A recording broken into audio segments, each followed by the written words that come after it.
The Lord be with you. I'm Deacon Keith Fournier, and our first reading is from the second book of Samuel.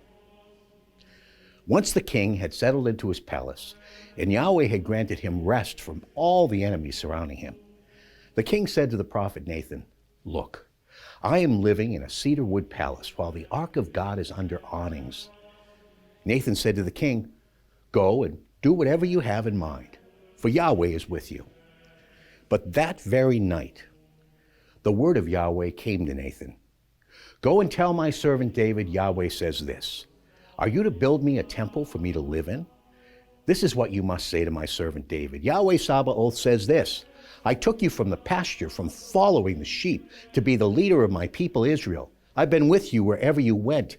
I got rid of all your enemies for you. I am going to make your fame as great as the fame of the greatest on earth. I'm going to provide a place for my people Israel. I shall plant them there, and there they will live and never be disturbed again. Nor will they be oppressed by the wicked any more as they were in former times, ever since the time that I instituted judges to govern my people Israel. And I shall grant you rest from all your enemies." And Yahweh further tells you that he will make you a dynasty. Your dynasty and your sovereignty will ever stand firm before me, and your throne be forever secure. And our response is taken from Psalm 89.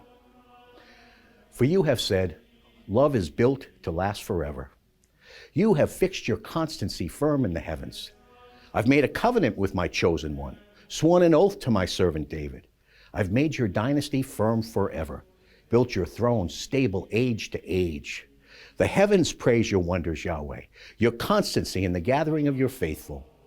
So I shall make him my firstborn son, the highest of earthly kings. I've established his dynasty forever, his throne to be as lasting as the heavens." A reading from the Holy Gospel according to St. Luke.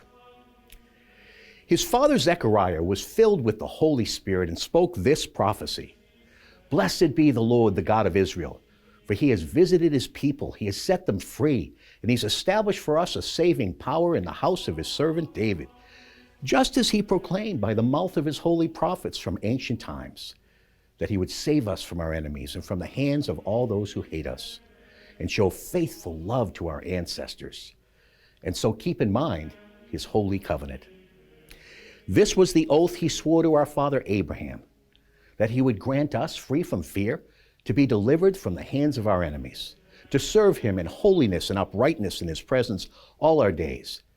And you, little child, you should be called prophet of the Most High, for you will go before the Lord to prepare a way for him, to give his people knowledge of salvation through the forgiveness of sins, because of the faithful love of our God, in which the rising sun has come from on high to visit us, to give light to those who live in darkness and the shadow darkest death, and to guide our feet into the way of peace."